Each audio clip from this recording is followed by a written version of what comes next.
My name is Fatima, and I'm telling you my story because it's all I have left.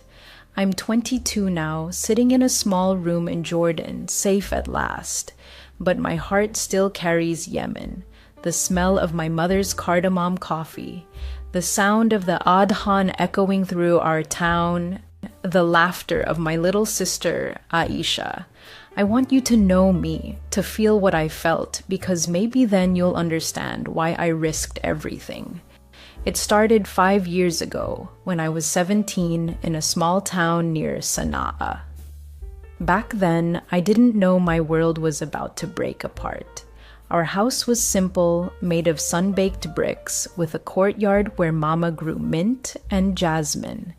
Every morning, the call to prayer woke us, and I'd kneel beside Mama and Aisha on our prayer rugs, the soft fabric worn from years of use.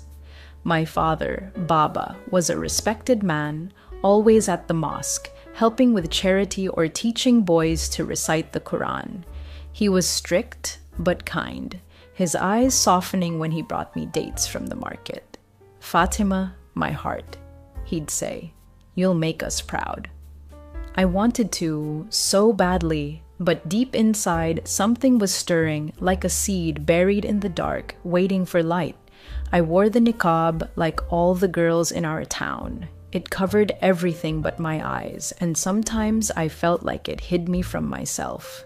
At school, we studied math, Arabic, and the Quran, but I loved the moments when our teacher, Salem, let us talk about life.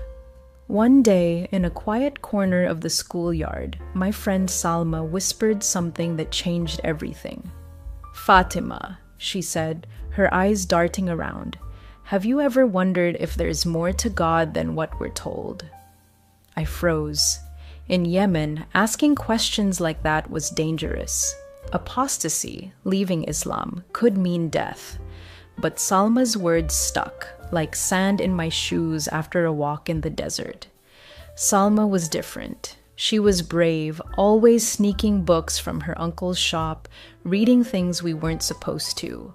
That day, under the shade of a date palm, she handed me a crumpled piece of paper. "Read this," she whispered, "but hide it." I stuffed it into my abaya, my heart pounding. Later, alone in my room, I unfolded it. It was a Bible verse in Arabic, written in Salma's neat handwriting. "Come to me, all you who are weary and burdened, and I will give you rest." The words were from someone called Jesus. I didn't know him, but they felt like a hand reaching out to me, soft and warm. I hid the paper under my mattress, but I couldn't stop thinking about it. Life went on. I helped Mama cook. Lamb stew with rice, flatbread we baked in our clay oven. I teased Aisha about her love for Yemeni honey, her giggles filling the house. But at night, when everyone slept, I'd lie awake, my mind racing. Why did those words make me feel so alive? In the mosque, I'd learned Allah was merciful but distant, watching us, judging us. We prayed 5 times a day, fasted in Ramadan, gave zakat to the poor. It was our life, our honor. But sometimes it felt heavy, like a stone on my chest. I started to wonder, was God really so far away? Could he love me, not just judge me? Salma kept sharing things. She'd send me secret messages on my phone, links to websites about Christianity. I'd read them in the dark, my thumb trembling as I scrolled. The phone was my only window to the world. Baba didn't let us use it much, but I'd saved up to buy data in secret. I learned about Jesus, how he taught love, even for enemies, how he died for people's sins. It was so different from what I knew. In Islam, we were taught to submit, to follow rules perfectly, but Jesus seemed to invite me to know him like a friend. I was scared, but I couldn't stop reading. One evening, Salma texted me something bold. "There's a meeting tonight. Come." My stomach twisted. A meeting meant other Christians, people like Salma hiding their faith. In Yemen, being a Christian wasn't just forbidden, it was dangerous. The Houthis, the militia controlling our area, watched everyone. Neighbors spied on neighbors. If anyone found out, I could lose my family, my life. But something pulled me, like a voice saying, "Go and see." I told Mama I was visiting a friend to study, my voice shaking. She nodded, busy with Aisha's braid, and I slipped out into the night. The meeting was in an attic, above a shop that sold spices. Salma led me through alleys, past men chewing khat, their cheeks bulging. We used a code word, salam, to get in. Inside, 6 people sat on cushions, their faces half lit by a lamp. There was an old man, a woman with a baby, a boy my age. They welcomed me, their smiles kind but nervous. The old man, Abu Yusuf, read from a hidden Bible, his voice low. He spoke about Jesus walking on water, calming a storm. I felt my heart lift, like I was in that boat, safe with him. They sang a hymn, so quiet it was almost a whisper. Amazing grace, how sweet the sound. I didn't know the words, but tears filled my eyes. When I got home, I crept into bed, my mind spinning. I wanted to tell Aisha, to share this joy, but I couldn't. She was only 14, too young to understand, and I was afraid she'd tell Baba. Instead, I prayed to Jesus for the first time, my voice barely a breath.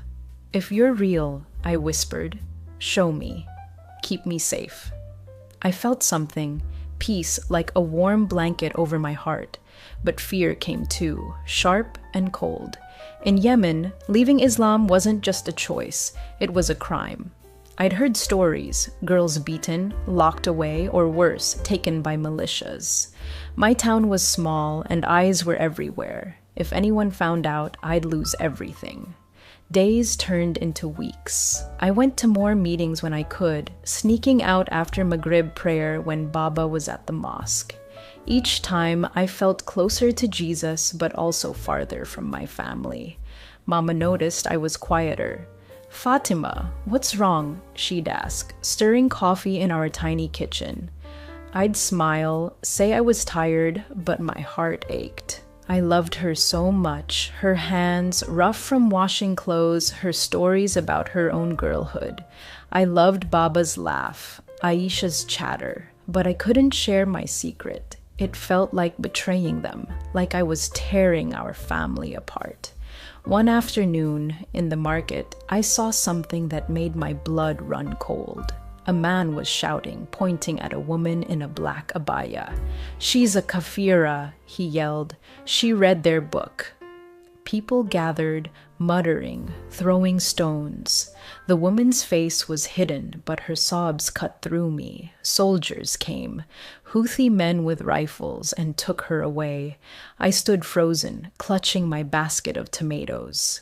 Salma pulled me aside, whispering, "That's what happens, Fatima. Be careful." That night I couldn't sleep. The woman's cries echoed in my head. Was that my future? Still, I kept reading, kept praying. The Bible app became my lifeline. I'd lock my door, read verses about love and courage. "Do not fear, for I am with you," one said. I wanted to believe it, but fear was always there, like a shadow. I started to feel like I was two people. The Fatima who prayed with her family, who wore the niqab and smiled at neighbors, and the Fatima who loved Jesus, who dreamed of a God who saw her heart. I didn't know how long I could keep them separate. One night, I made a choice. I was alone, the house quiet except for the hum of crickets outside. I knelt by my bed, not on a prayer rug, but on the cold floor. I spoke to Jesus, my voice shaking. "I believe in you," I said. "You're my savior. I'm yours." It felt like a vow, like stepping off a cliff. Joy filled me, but so did dread. I was a Christian now in a place where that could mean death. I hid my phone, crawled into bed, and pulled the blanket tight as if it could protect me from what was coming. Looking back, I see that moment as the start of everything, my heart's light, my fire. I didn't know then how much I'd lose, how much I'd suffer, but I also didn't know how strong I'd become or how Jesus would carry me through. That night, I was just a girl, holding a secret bigger than myself, praying for courage in a world that felt ready to crush me. I used to think love could hold a family together, no matter what. I'd watch Mama knead dough for our bread, her hands steady and feel safe. I'd listen to Aisha hum songs from the radio, her voice bright as the stars over Sana'a, and believe nothing could break us. But when my secret came out, I learned love can bend, twist, even shatter under fear. I'm telling you this, whoever you are, because I need you to know how it felt to lose everything for what I believed. In 2023, after turning 18, my world fell apart. The months after I gave my heart to Jesus were like walking on a tightrope. Every day I played two roles: the dutiful Muslim daughter who prayed with her family and the hidden Christian who read the Bible on my phone at night. I'd lock my door, pull the blanket over my head, and open the app Salma showed me. The words were my anchor. I am the way, the truth, and the life, Jesus said. They gave me peace, but also fear. Yemen wasn't a place for secrets like mine. The Houthis were everywhere, their checkpoints dotting our town, their eyes watching for anyone who strayed. I'd seen what happened to that woman in the market, dragged away for reading their book. Her sobs still haunted me. I got bolder, maybe too bold. Salma kept inviting me to secret meetings in attics or basements where we'd whisper hymns and share stories about Jesus. Each time, I felt his presence, like a warm hand on my shoulder. But getting there was terrifying. Sneaking past neighbors chewing khat, their voices loud in the alleys, or dodging Baba's questions about where I'd been. Studying, I'd lie, my heart pounding. Mama started watching me closer. "Fatima, you're quiet," she'd say, stirring lamb stew, the smell of cumin filling our kitchen. "Are you sick?" I'd shake my head, forcing a smile, but inside I was breaking. I wanted to tell her, to pour out my heart, but I knew she'd never understand. Aisha was the hardest. My little sister, only 14, was my shadow. She'd braid my hair, giggling about boys at school, or beg me to sneak her Yemeni honey from the market. We'd lie on our roof at night, counting stars, and I'd feel so close to her. But I couldn't share my secret. She was too young, too loyal to Baba's rules. I thought I was protecting her by keeping quiet, but I was wrong. It happened on a Thursday, the air thick with the smell of frankincense from Mama's burner. I was in my room, reading a verse on my phone. "Blessed are those who are persecuted for righteousness' sake." I didn't hear Aisha come in. She was supposed to be at Quranic class, but there she was, staring at my screen. "Fatima, what's that?" she asked, her voice sharp. I fumbled, locking the phone, but her eyes were wide, hurt. "Is that the Bible?" The word sounded like a curse in her mouth. I begged her to stay quiet, tears stinging my eyes. "Aisha, please, it's not what you think." But she backed away, shaking her head. "You're reading their book," she whispered, like I'd betrayed her. I thought she'd keep my secret. She was my sister, my heart. But fear is stronger than love sometimes.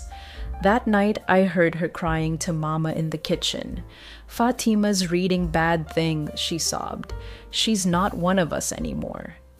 My stomach dropped. I wanted to run, to explain, but before I could, Baba stormed into my room. His face was stone, his eyes burning. "Show me your phone," he demanded. I hesitated, and he grabbed it, smashing it on the floor. "Kafira," he shouted. "Infidel." The word cut like a knife. He slapped me hard and I fell, my cheek stinging. "How could you shame us?" he yelled. Mama stood in the doorway, tears streaming, clutching her tasbih beads. "Fatima, why?" she whispered. They locked me in my room, the bolt clicking like a prison door. I heard them arguing downstairs, Baba's voice loud, Mama's soft and broken. Aisha didn't come near me. I sat on my bed, hugging my knees, praying to Jesus. "Help me," I whispered. "Don't leave me." I felt him there, but the fear was louder. I knew what happened to girls like me. In our town, apostasy wasn't just a sin, it was a crime. Neighbors talked, and the Houthis listened. I'd heard whispers of girls taken, beaten, or worse, for less than what I'd done. The next morning, Baba came in, his face hard but his hands shaking. "Recant," he said. "Say you're Muslim and we'll fix this." I wanted to, for him, for Mama, for Aisha. I loved them so much it hurt. But when I opened my mouth, the words wouldn't come. Instead, I heard myself say, "I believe in Jesus." Baba's eyes widened like I'd stabbed him. He grabbed my arm, dragging me to the courtyard. "You're no daughter of mine," he said, his voice breaking. Mama sobbed, pulling Aisha close. My sister wouldn't look at me, her face buried in Mama's abaya. I thought that was the worst of it, losing them. But then the trucks came. It was dusk, the adhan calling from the mosque. I heard tires crunching outside, then boots on our doorstep. Men in green scarves, Houthi militiamen, burst in, their rifles glinting. "Where's the kafira?" one shouted. Baba pointed at me, his face blank, like he didn't know me. Mama screamed, but they pushed her aside. They tied my hands, rough rope biting my skin, and blindfolded me. I heard Aisha crying, "Fatima!" But no one stopped them. They dragged me outside, the cool night air hitting my face, and threw me into a truck. The engine roared, and my home, my family, my life faded into the dark. I don't know how long we drove. Hours, maybe. The blindfold was tight, the air thick with dust and fear. I prayed silently, "Jesus, be with me." The truck stopped, and they pulled me out, my legs shaking. They took off the blindfold, and I saw a compound, high walls, barbed wire like a prison. Men with guns stood everywhere, their faces hard. A man stepped forward, tall with a beard and cold eyes. "I'm Omar," he said. "You've shamed your faith, your people. You'll answer for it." His voice was calm, but it scared me more than Baba's shouting. I wanted to scream, to run, but my body wouldn't move. They pushed me into a cell, a small room with a dirt floor and one high window. The door slammed shut, the lock clanging. I sank to the ground, my niqab damp with tears.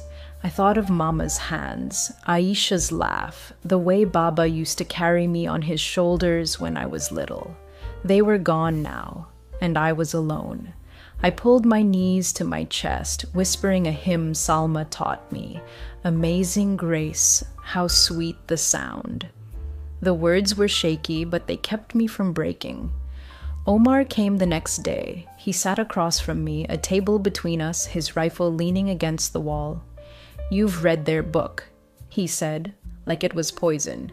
"You've turned from Allah. Why?" I didn't know what to say. I was trembling, my throat dry. I found peace," I whispered. "Jesus loves me." His face twisted like I'd insulted him. "You're a traitor," he spat. "Recant or you'll suffer." I thought of the woman in the market, her sobs. I thought of Jesus on the cross, suffering for me. "I can't," I said, my voice barely audible. "I believe in him." He stood, his shadow falling over me. "You'll learn," he said. Then he nodded to a guard who grabbed me. They took me to another room, darker, colder. The guard hit me, once, twice, my head spinning. Pain burned through me, but I didn't scream. I prayed instead, silently, "Father, forgive them." It was all I had left. They left me there, bruised and aching, the door locking me in darkness. I curled up on the floor, my body shaking, but my heart held tight to Jesus. I didn't know how long I'd survive, but I knew I wasn't alone. That was the start of my fire. The moment I lost everything, my family, my home, my safety. But it was also when I learned what faith really means. It's not just words or prayers. It's choosing to hold on even when the world turns against you. I didn't know what Omar would do next, or if I'd ever see Aisha again. But as I lay there, in that cold cell, I felt a small light inside me, like a candle that wouldn't go out. It was Jesus, and he was all I had.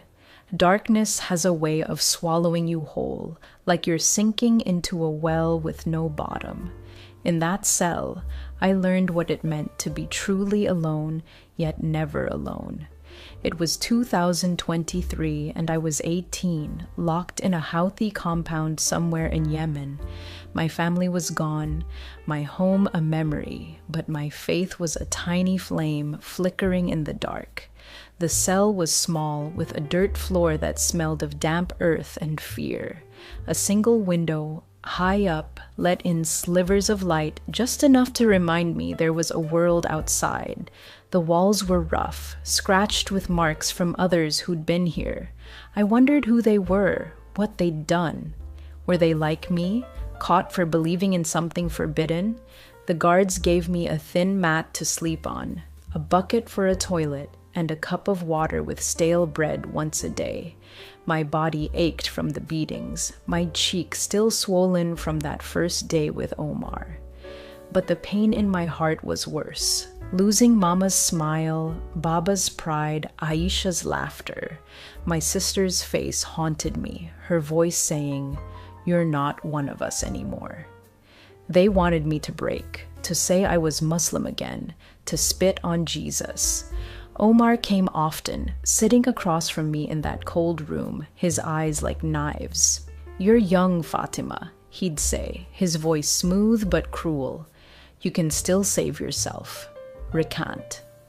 I'd shake my head, my throat too tight to speak. I remembered a verse Salma taught me. If God is for us, who can be against us? It was all I had to hold on to. Each time I refused, the guards would come. They'd hit me, sometimes with their fists, sometimes with a stick. They'd pull my hair, drag me across the floor. They did things I can't say, things that left me curled up, sobbing, feeling dirty and broken. But I wouldn't let them touch my heart. I'd pray, whispering, "Jesus, stay with me." And somehow, he did. The worst wasn't the pain, it was the shame. In Yemen, a woman's honor is everything. If you lose it, you're nothing, not even human. I felt like I was betraying Mama, who'd taught me to cover my face, to be pure. But Jesus' words kept coming back. "You are clean because of the word I have spoken to you." I clung to that, like a rope in a storm. I wasn't clean in their eyes, but in his, I was enough. One day, they brought another prisoner to the cell next to mine. I heard her crying, soft and broken, through the wall. At night, when the guards were gone, we whispered through a crack. Her name was Maryam, and she was like me, a Christian, a convert. She was older, maybe 30, with a voice gentle but tired. "They took my children," she told me, her words heavy with grief. "My husband divorced me when he found out. The Houthis came after." Her story broke my heart. She'd lost everything for Jesus, just like me. But she wasn't angry. She was strong. "He's worth it, Fatima," she whispered. "He's with us, even here." Maryam became my light in that dark place. We'd talk at night when the compound was quiet except for the wind rattling the barbed wire. She told me about her life before, how she'd been a teacher, how her son loved drawing birds, how she'd found Jesus through a secret radio program. She taught me a new hymn, "What a Friend We Have in Jesus," and we'd sing it so softly the guards couldn't hear. Her voice was shaky, but it held me together. I told her about Aisha, how I missed her giggle, how I wished I could explain why I chose this path. Mariam listened, then said, "God sees your heart, Fatima. He'll carry your love to her." I cried then, not from pain, but from hope. The guards didn't like us talking. They'd bang on the walls, shouting, "Shut up, Kufar." But we found ways, tapping codes, passing notes on bits of cloth. Mariam gave me a verse to memorize. "The Lord is my shepherd, I shall not want." I'd repeat it when the guards came, when the pain was too much. It was like Jesus was walking beside me, leading me through that valley of death. Mariam and I prayed together, not out loud, but in our hearts. I felt her strength, and it made me stronger. But Omar wasn't done with me. One day he came to my cell, his face different, not angry, but proud, like he'd won something. "You're stubborn, Fatima," he said, leaning close, "but I'll fix you." He told me I'd marry him, that it would cleanse my sin, make me his. My stomach twisted. In our town, marriage was sacred, a bond of love or family. But this was a chain, a way to own me. I wanted to scream, to fight, but I was so tired, so weak. "You can't refuse," he said, smiling. "It's Allah's will." The marriage was no wedding. It was a nightmare. They dressed me in a white abaya, not the embroidered ones girls wore at home, but plain, like a shroud. They took me to a room with a few men, their rifles slung over their shoulders. An imam read words I didn't hear, my mind numb. Omar stood beside me, his hand heavy on my arm. I thought of Mama, how she dreamed of my wedding day, with henna on my hands and music in the air. This was nothing like that. I felt like a ghost, trapped in my own body. But inside I prayed, "Jesus, you're my true husband. Don't let me forget." After, they took me to a new room, not a cell, but still a cage. It had a bed, a curtain, and Omar's things, books, a prayer rug, a knife on a table. He came at night, and I won't tell you what happened. It's too heavy, too raw. I'll only say I felt like my soul was being torn apart, like I was no longer me. But even then, I whispered to Jesus, "Stay with me." And he did, in a way I can't explain, a peace that didn't make sense, a strength that kept me breathing. I decided then I wouldn't let them win. They could hurt my body, take my honor, but they couldn't take my faith. I started watching, listening. The guards talked when they thought I wasn't listening, about raids, supplies, fights with government forces. I noticed one guard, Bilal, younger than the others, maybe 20. He was different. His eyes weren't as hard. Once he slipped me an extra piece of bread, his hand shaking. I hid it, not eating it, but keeping it like a treasure. I started talking to him, small things like, "Thank you," or "Is it sunny outside?" He'd nod, looking away, but I saw something in him, doubt, maybe, or guilt. Mariam noticed too. "Be careful, Fatima," she whispered one night. "He could help, or he could hurt you." But I felt a pull, like Jesus was guiding me. I kept the bread, wrapping it in a cloth, and started hiding other things, a spoon from a meal, a nail I found in the dirt. They were small, useless maybe, but they felt like hope. I'd hold them at night praying, "Show me a way out." Mariam and I made a plan, whispering through the crack. We'd watch for a chance, an open gate, a distracted guard, anything. "We'll escape together," she said, her voice fierce. I believed her, because she believed in me. The days blurred, each one a battle to stay whole. The guards kept coming, their fists and words bruising me inside and out. Omar kept talking about saving me, but his eyes were hungry, not kind. I felt like a bird in a cage, wings clipped, but still dreaming of the sky. Mariam was my strength, her whispers my lifeline.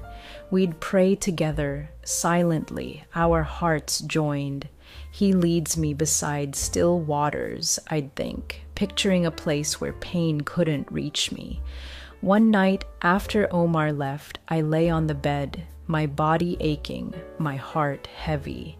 I thought of Aisha, wondering if she missed me, if she felt guilty for telling Baba. I thought of Mama's coffee, the way she'd hum while cooking. I wanted to hate them for giving me up, but I couldn't. I loved them too much. Instead, I prayed for them, asking Jesus to soften their hearts. It was hard, forgiving them, but it made me feel lighter, like I was letting go of a stone. The chapter of my life in that compound was the darkest, but it taught me something. Faith isn't just believing, it's choosing to believe, even when everything screams at you to give up. I was bruised, broken, shamed, but I wasn't defeated. I had Mariam, my sister in faith, and I had Jesus, my savior. And I had a spoon, a nail, a scrap of hope. I didn't know how, but I knew I'd fight to see the light again.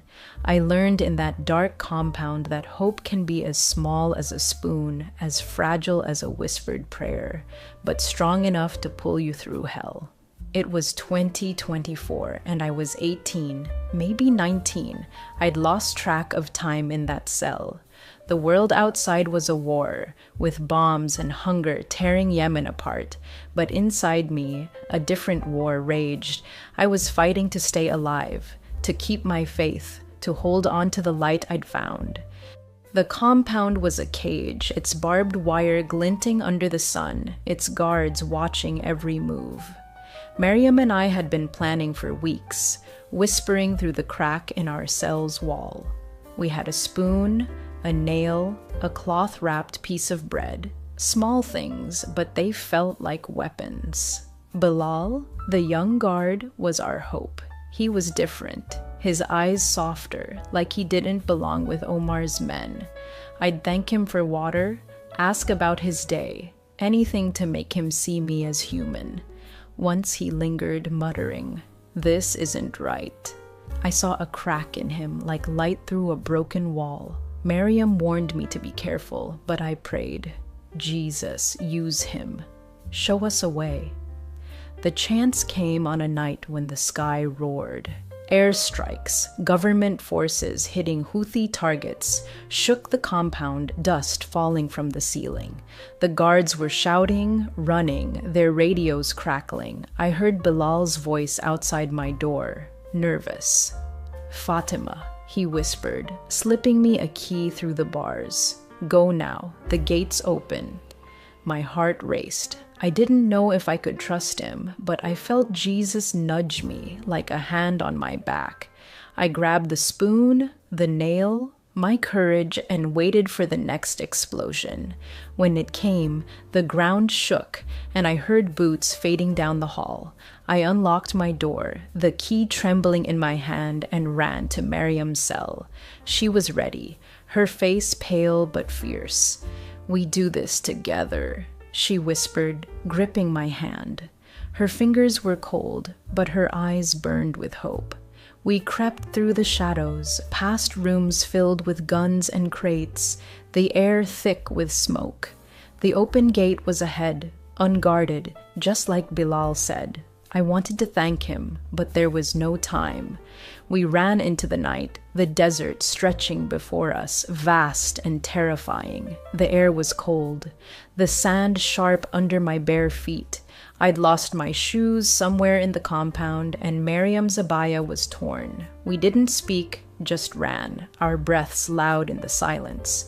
The airstrikes lit the sky, orange flashes guiding us, but also showing us to anyone watching. I prayed, "Jesus, hide us." We ducked behind rocks, hid in dry riverbeds, moving when the bombs stopped. My legs burned, my lungs ached, but Miriam kept me going. "We're free," she whispered, her voice shaking with joy. I wanted to believe her, but fear was heavy, like a stone in my chest. We didn't get far before we heard them. Trucks, their engines growling. The Houthis were coming. Miriam pulled me down behind a dune, her hand tight on mine. "Stay low," she hissed. Headlights swept the desert, and I heard Omar's voice, sharp and angry. "Find the kuffar," he shouted. My heart stopped. If they caught us, it'd be worse than before. Death, maybe, or something slower, crueler. I thought of Mama, her hands kneading bread, and Aisha, her giggle like music. I'd never see them again, but I couldn't go back. I whispered to Miriam, "We keep going." She nodded, her eyes wet but strong. We ran again, the desert endless, the stars cold above us. Miriam started to slow, her breaths ragged. "I'm fine," she lied, clutching her side. I saw blood on her abaya, dark in the moonlight. She'd been hurt, maybe in the compound, maybe from a fall. "Miriam, let me look," I begged, but she shook her head. "No time," she said. "Keep moving." I wanted to scream, to stop, but she was right. The trucks were closer, their lights like eyes hunting us. I put her arm around my shoulder, half carrying her, my own body screaming with pain. "Jesus, give me strength," I prayed. We reached a village at dawn, a cluster of mud houses, quiet except for a rooster crowing. Mariam was heavy now, her steps stumbling.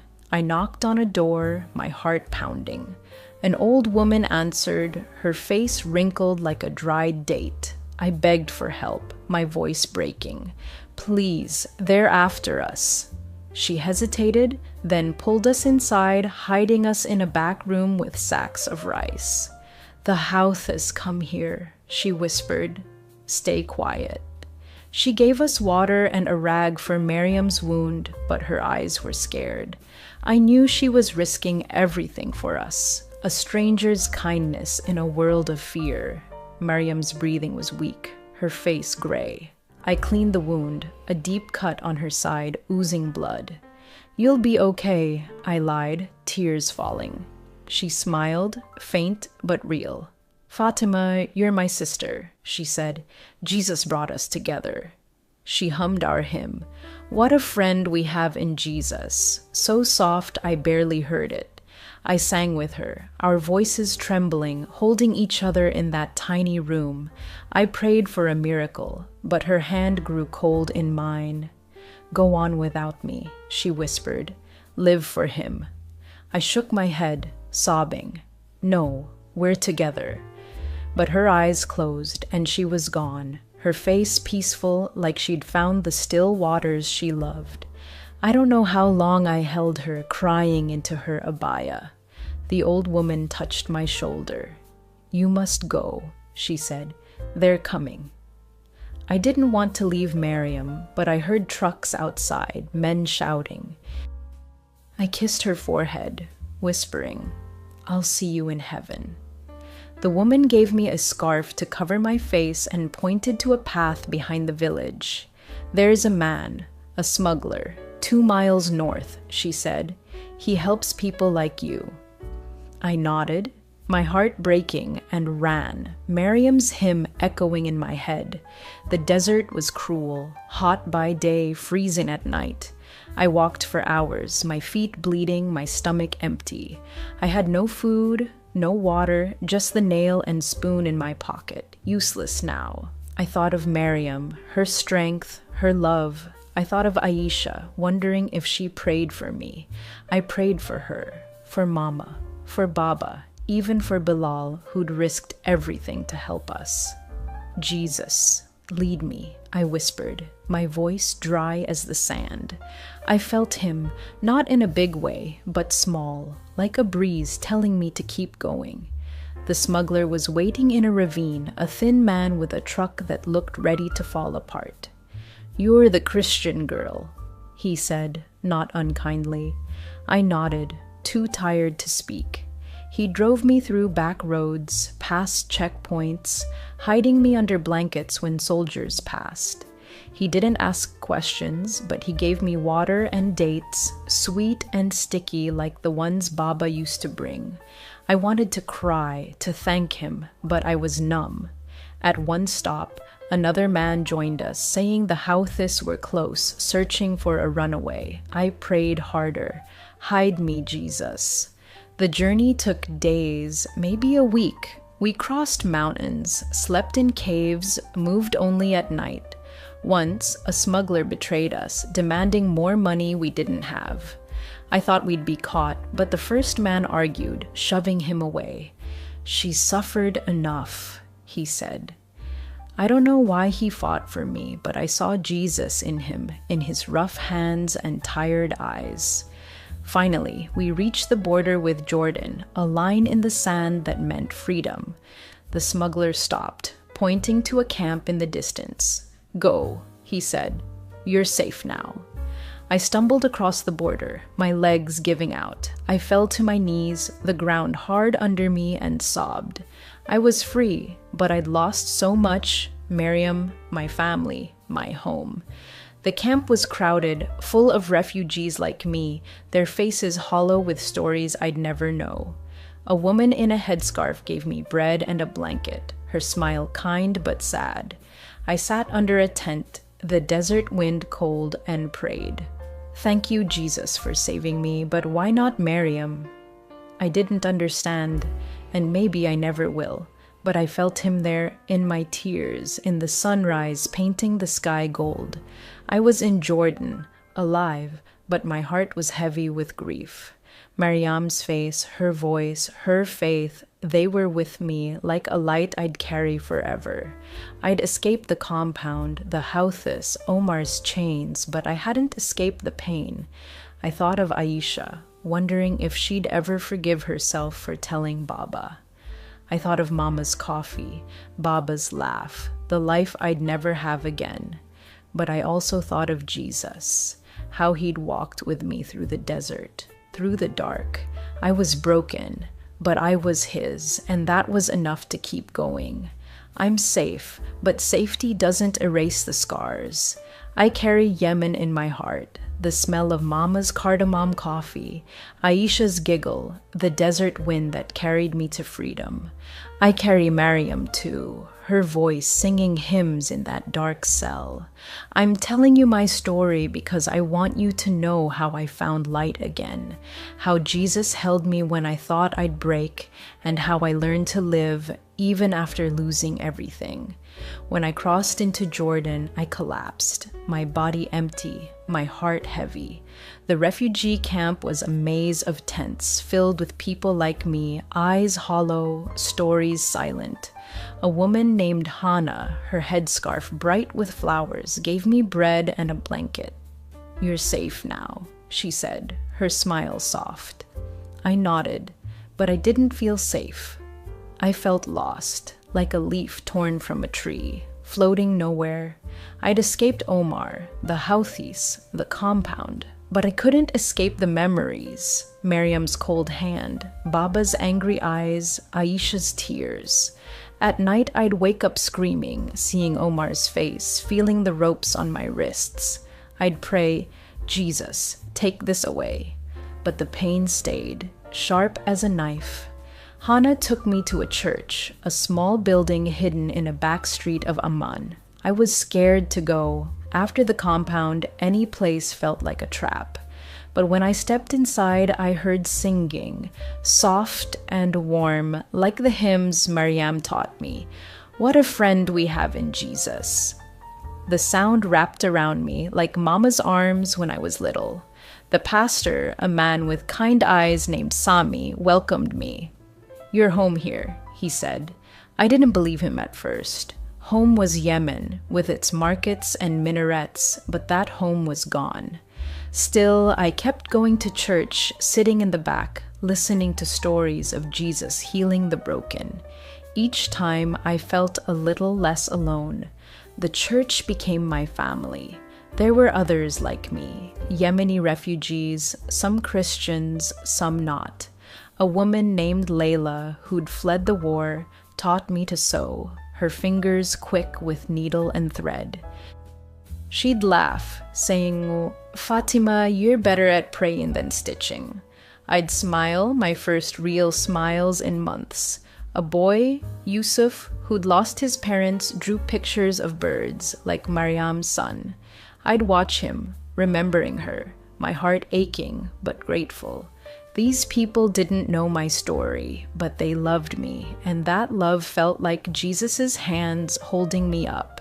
But healing wasn't easy. Some days I'd sit in my room, a tiny space with a mattress and a cracked mirror, and see a stranger staring back. My face was thinner, my eyes older, like they'd seen too much. I'd dream of the compound, of Omar's voice, of Miriam's blood on my hands. I'd wake up crying, my prayers shaky. Why her, Jesus? Why not me? I felt guilty for surviving, for breathing when she wasn't. I felt angry too, at Baba for turning me away, at Aisha for telling, at the Houthis for stealing my life. But anger was heavy, and I was tired of carrying stones. Pastor Sammy noticed my quietness. One day after church, he sat with me, a cup of mint tea between us, the steam curling like smoke. "Fatima," he said, "Jesus carried your pain on the cross. Let him carry it now." I shook my head, tears falling. "I can't forget," I said. "Miriam, my family, they're gone." He nodded, his eyes gentle. "You don't forget. You forgive. It's not for them. It's for you." His words stayed with me like a seed planted in hard ground. I didn't know how to forgive, but I wanted to try. I started working with an aid group, helping refugees like me. We gave out food, blankets, sometimes just a listening ear. I met a woman, Zara, a Yemeni Christian who'd converted years ago. She'd been beaten, disowned, but now she smiled, her faith bright as the Jordan sun. "God uses our pain," she told me. "Your story can help others." I didn't believe her at first. My story felt like shame, not strength. But I started sharing it, bit by bit, with women in the camp.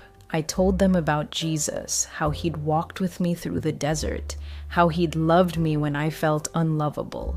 Their eyes would light up, or they'd cry, and I'd feel Miriam's spirit with me, urging me on.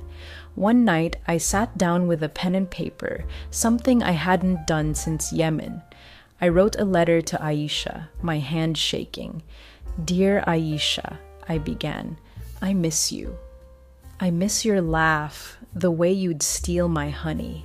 I know you told Baba because you were scared, because you love me. I'm not angry anymore. I'm a Christian now, and Jesus taught me to forgive. I pray you'll understand one day, that you'll know he loves you too. I'm far away, but you're still my sister." I didn't send it. How could I? I didn't know where she was, if she'd even read it. But writing it felt like letting go of a weight, like breathing after holding my breath too long. Forgiving Baba and Mama was harder. I'd lie awake, remembering Baba's slap, Mama's silence when the Houthis took me. I wanted to hate them, but I couldn't. I saw Mama's hands, rough from washing clothes, and Baba's smile when he brought me dates. They'd acted out of fear, not hate. I prayed for them, night after night, asking Jesus to soften their hearts, to let them know I was alive. It didn't erase the pain, but it made it lighter, like a wound starting to heal. One day, I went to a garden near the church, a quiet place with olive trees and wildflowers. It wasn't Miriam's grave. She'd been left in that village, her body unclaimed, but it felt like a place to honor her. I knelt in the dirt, the sun warm on my face, and prayed. "Miriam, you were my sister. You showed me how to be brave. I'll live for you, for Jesus." I cried, but they were good tears, like rain washing away dust. I felt her with me, her hymn in my heart. What a friend we have in Jesus. The church asked me to speak one Sunday to share my story. I was terrified. My voice was small, my hands shaky, but I stood in front of them, men and women, refugees and locals, their eyes kind but waiting. "I'm Fatima," I said, my throat tight. I was a Muslim, but Jesus found me. I lost my family, my home, my friend Mariam. I was hurt, shamed, but he never left me. He carried me through the desert, through the dark. He's my light, and he can be yours too. My voice broke, but I kept going, telling them about the compound, the escape, Mariam's love. When I finished, people were crying, clapping, praying. Pastor Sami hugged me, saying, "You're a light, Fatima." I didn't feel like one, but I felt Jesus, strong and close. Now, as I write this, I'm watching the sunrise over Amman, the sky gold and pink like a promise. I'm still healing. Some days the nightmares come, or I'll smell coffee and miss Mama so much it hurts. I carry scars inside and out, but they're part of my story. I'm not the girl who knelt in Yemen, torn between two worlds. I'm Fatima, a Christian, a survivor, a daughter of Jesus. I don't know if I'll ever see Aisha, Mama, or Baba again. I pray for them every day, hoping they'll find the peace I've found.